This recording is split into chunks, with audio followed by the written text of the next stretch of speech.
আসসালামু আলাইকুম। আমন্ত্রণ জানাচ্ছি জাগো স্পোর্টসে। আপনাদের সাথে আছি আমি মমতাজ শাহিন রুম্পা। শুরুতেই জানিয়ে দিব আপডেটগুলো। আন্তর্জাতিক কোচ হতে চান মাহমুদুল্লাহ মুশফিক, জানালেন বিসিবির সভাপতি। হারিসের তাণ্ডবে হোয়াইট ওয়াশ বাংলাদেশ। অপসারণের বৈধতা চ্যালেঞ্জ করে হাইকোর্টে রিট ফারুকের। রুটের রেকর্ড গড়া সেঞ্চুরি, ওয়েস্ট ইন্ডিজকে হারিয়ে সিরিজ ইংল্যান্ডের। শুনছিলেন শিরোনাম, এবারে বিস্তারিত। আন্তর্জাতিক কোচ হতে চান মাহমুদুল্লাহ মুশফিক, জানালেন বিসিবি সভাপতি। বাংলাদেশ ক্রিকেট বোর্ডের নতুন সভাপতি আমিনুল ইসলাম বুলবুল দায়িত্ব নিয়ে সামনে তাকানোর পরিকল্পনা শুরু করেছেন। দেশের ক্রিকেটে টেকসই উন্নয়ন আনতে তিনি সাজিয়েছেন একটি সুস্পষ্ট রোডম্যাপ। শুধু জাতীয় দলের পারফরম্যান্সই নয়, বরং গোটা ক্রিকেট কাঠামো ঢেলে সাজানোর উদ্যোগ নিয়েছেন তিনি। নিজের পরিকল্পনায় বুলবুল তুলে ধরেছেন ট্রিপল সেঞ্চুরি ধারণা, শতভাগ ট্রাস্ট, শতভাগ প্রোগ্রাম এবং শতভাগ রিচ। এর মধ্য দিয়ে দেশের প্রতিটি প্রান্তে ক্রিকেট পৌঁছে দিতে চান তিনি। এদিকে প্রাক্তন ক্রিকেটারদের অভিজ্ঞতাকে কাজে লাগানোর দিকেও নজর দিয়েছেন বুলবুল। তিনি চান যারা কোচিং ক্যারিয়ার গড়তে আগ্রহী, বিশেষ করে আন্তর্জাতিক পর্যায়ে, তাদের জন্য আলাদা ট্রেনিং ও এডুকেশন প্রোগ্রাম চালু করতে। বিষয়টি নিয়ে বুলবুল বলেন, তবে এটা ঠিক ভালো ক্রিকেটার হলে সে ভালো কোচ বা প্রশাসক হবে এমনটা নয়। সেই ব্যবস্থাগুলো আমরা করব। বিসিবিতে যোগ দেওয়ার আগে মুশফিকুর রহিম ও মাহমুদুল্লাহ আমার সঙ্গে যোগাযোগ করেছে। তারা আন্তর্জাতিক কোচ হতে চায়। ইনশাআল্লাহ আমরা এই ট্রেনিং এডুকেশন প্রোগ্রামগুলো ক্রিকেট বোর্ডের মাধ্যমে চালু করব। সাবেক ক্রিকেটারদের বোর্ডে সম্পৃক্ত করার প্রসঙ্গে তিনি আরো বলেন, নান্নু ভাই বাংলাদেশের অন্যতম সেরা ব্যাটসম্যান, আকরাম ভাই অন্যতম সেরা অধিনায়ক, লিপু ভাই, বাশার ভাই সবাই কিংবদন্তি। তারা উইকেট, মাঠ আর ড্রেসিং রুমের চরিত্র বোঝেন। এমন সাবজেক্ট ম্যাটার এক্সপার্টদের আমাদের কাজে লাগাতে হবে। ক্রিকেট প্রেমীদের জন্য এক বিস্ময়কর রাত। স্কোরবোর্ডে জলজল করছিল পাহাড় সম 196 রান। ইমন তানজিদের ব্যাটে চড়ে যেন জয়ের সরণিতেই হাঁটছিল বাংলাদেশ। অথচ কে জানতো বিধ্বংসী মোহাম্মদ হারিসের এক হাতেই লেখা হবে টাইগারদের হোয়াইট ওয়াশ হওয়ার লজ্জার উপাখ্যান। লাহোরের গাদ্দাফি স্টেডিয়াম সিরিজের তৃতীয় টি-20তে 6 উইকেট 196 রান করেও 7 উইকেটার 16 বল হাতে রেখেই পরাজয়ের গ্লানি নিয়ে মাঠ ছাড়তে হলো বাংলাদেশকে। বাংলাদেশের দিয়ে 197 রানের লক্ষ্যে ব্যাট করতে নেমে শুরুতেই ধাক্কা খায় পাকিস্তান। মেহেদি মিরাজের ঘূর্ণিতে প্রথম ওভারেই রিশাদকে ক্যাচ দিয়ে ফিরে যান সাহেবজাদা ফারহান। এক ঝলকের জন্য মনে হয়েছিল বুঝি ভাগ্য সহায় হচ্ছে টাইগারদের, কিন্তু সেই চাপ সামলে নেন সাইম আইয়ুব এবং মোহাম্মদ হারিস। এই দুই ব্যাটসম্যান মিলে 92 রানের এক বিধ্বংসী জুটি গড়েন। আইয়ুব 29 বলে 45 রানের কার্যকরী ইনিংস খেলে আউট হলেও হারিসের ব্যাট থেকে যেন বেরিয়ে আসে আগুনের ফুলকি। অবিশ্বাস্য সেঞ্চুরি হারিসের ব্যাটে। 4 নেমে মোহাম্মদ নওয়াজও হারিসের সাথে যোগ দেন এবং তিনিও বেধড়ক পেটাতে থাকেন। কিন্তু ম্যাচের মূল চালিকা শক্তি ছিলেন মোহাম্মদ হারিস। মাত্র 45 বলেই তিনি হাঁকান তার শতক। অবিশ্বাস্য এই ইনিংসে 46 বলে অপরাজিত 107 রান আসে তার ব্যাট থেকে, যেখানে 8টি চারের পাশাপাশি ছিল 7টি বিশাল ছক্কা। মনে হচ্ছিল একা হাতেই যেন তিনি লড়ছেন গোটা বাংলাদেশের সাথে। নওয়াজ 13 বলে 26 রানের এক ঝড়ো ইনিংস খেলে বিদায় নিল। ততক্ষণে ম্যাচ বাংলাদেশের হাতে নাগালের বাইরে চলে গেছে। অধিনায়ক সালমান আগা 12 বলে 15 রান করে অপরাজিত থেকে জয়ের বন্দরে পৌঁছে দেন পাকিস্তানকে।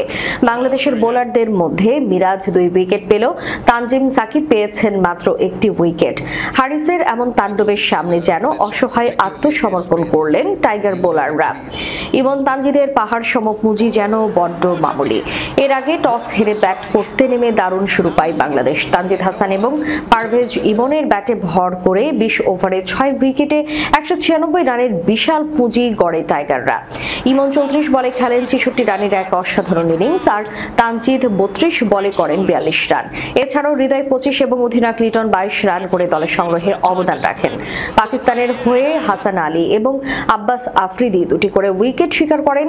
এই হারে হোয়াইট ওয়াশের লজ্জা নিয়েই লাহোর ছাড়তে হলো বাংলাদেশকে। মোহাম্মদ হারিসের অবিশ্বাস্য ব্যাটিং প্রদর্শনীর সামনে যেন ম্লান হয়ে গেল টাইগারদের সমস্ত প্রচেষ্টা। এ যেন এক নাটকীয় এবং বিস্ময়কর পরাজয়, যা দীর্ঘদিন হয়তো মনে রাখবে ক্রিকেট প্রেমীরা। বাংলাদেশ ক্রিকেট বোর্ডের সভাপতির পদ থেকে অপসারণের সিদ্ধান্ত চ্যালেঞ্জ করে হাইকোর্টে রিট আবেদন করেছেন সাবেক সভাপতি ফারুক আহমেদ। রবিবার হাইকোর্টে দায়ের করা ওই রিটে শুধু তার অপসারণ নয়, নতুন সভাপতি হিসেবে আমিনুল ইসলাম বুলবুলকে নিয়োগ দেওয়ার সিদ্ধান্ত চ্যালেঞ্জ করা হয়েছে। রিটকারীর আইনজীবী মোহাম্মদ রুহুল কুদ্দুস সাংবাদিকদের বলেন, ফারুক আহমেদ রিটটি দায়ের করেছেন। রিটের উপর সোমবার শুনানি হতে পারে। এর আগে গত বৃহস্পতিবার বিপিএল সংক্রান্ত তদন্ত কমিটির প্রতিবেদন এবং 9 পরিচালকের মধ্যে 8 জনের অনাস্থার ভিত্তিতে ফারুক আহমেদের পরিচালক পদ বাতিল করে জাতীয় ক্রীড়া পরিষদ।